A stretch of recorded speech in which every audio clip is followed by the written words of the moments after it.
Hi, degree ഉള്ളവരെല്ലാവരും P S സിയിൽ apply ചെയ്യേണ്ട ഒരു പോസ്റ്റ് ഇപ്പോൾ വിളിച്ചിട്ടുണ്ട്. നിങ്ങളുടെ പി എസ് സി പ്രൊഫൈലിൽ ആപ്ലിക്കബിൾ ആയിരിക്കും ആ ഒരു പോസ്റ്റ് എന്ന് പറയുന്നത്. എല്ലാവരും അറിഞ്ഞിട്ടുണ്ടോ? Company board assistant. അതിൽ 2 കാറ്റഗറി നമ്പറാണ് വന്നിരിക്കുന്നത്.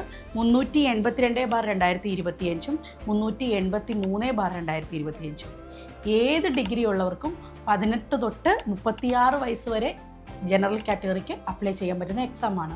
ഏജ് റിലാക്സേഷൻ +3 ആണ് OBC, +5 ആണ് SC/ST.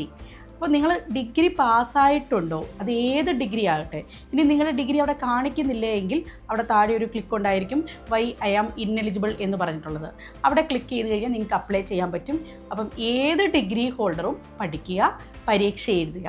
കമ്പനി ബോർഡ് അസിസ്റ്റൻ്റ് ഒരു ഗുണം എന്താണെന്ന് വെച്ച് കഴിഞ്ഞാൽ നമുക്ക് നിരവധി വേക്കൻസി ഉള്ള ഒരു ഡിഗ്രി ലെവൽ എക്സാമാണ്. അതോടൊപ്പം തന്നെ മനസ്സിലാക്കേണ്ട ഒരു പോയിൻ്റ് എന്ന് പറഞ്ഞു കഴിഞ്ഞാൽ ഇതിന് കൃത്യമായി സിസ്റ്റമാറ്റിക്കായിട്ട് നിങ്ങൾ ഇൻവെസ്റ്റ് ചെയ്യുകയാണെങ്കിൽ, നിങ്ങളുടെ ടൈം പഠിക്കുകയാണെന്നുണ്ടെങ്കിൽ നിങ്ങൾക്ക് ഈ എക്സാം ക്ലിയർ ചെയ്യാൻ സാധിക്കും. പഴയ പി എസ് സി അല്ല, നമുക്ക് ഒരു സിസ്റ്റമാറ്റിക് സ്റ്റഡിയാണ്. പ്രിലിമിനറി ക്രാക്ക് ചെയ്യാൻ വേണ്ടി മാത്സ്, ഇംഗ്ലീഷ്, മലയാളം തുടങ്ങിയ വിഷയങ്ങളെ പഠിച്ചെടുക്കുക. ഏറ്റവും ഷോർട്ടായിട്ടുള്ള പ്രിലിമിനറിയെ മെയിൻസിനെയും ക്രാക്ക് ചെയ്യാൻ രീതിയിലുള്ള സ്റ്റഡി നടത്തുകയാണെന്നുണ്ടെങ്കിൽ ചുരുങ്ങിയ കാലം കൊണ്ട് തന്നെ നിങ്ങൾക്ക് ഈ എക്സാം ക്രാക്ക് ചെയ്യാൻ സാധിക്കും. അപ്പോൾ പണ്ട് ഒരുപാട് പേര് ട്രൈ ചെയ്തു പി എസ് സി, പിന്നെ കിട്ടിയിട്ടില്ല എന്നൊക്കെ വിഷമിക്കുന്നവരോട് എനിക്ക് പറയാനുള്ളത്, ഇപ്പം തന്നെ പഠിച്ചു തുടങ്ങുക. ഞങ്ങൾ ക്ലാസ് സ്റ്റാർട്ട് ചെയ്തിട്ടുണ്ട്. ഇനിയും ഇതെല്ലാം നിങ്ങളുടെ ഫ്രണ്ട്സിലേക്ക് ഷെയർ ചെയ്യുക. ഒരുമിച്ച് പഠിക്കാൻ നമുക്ക് എക്സാം ക്ലിയർ ചെയ്യാം.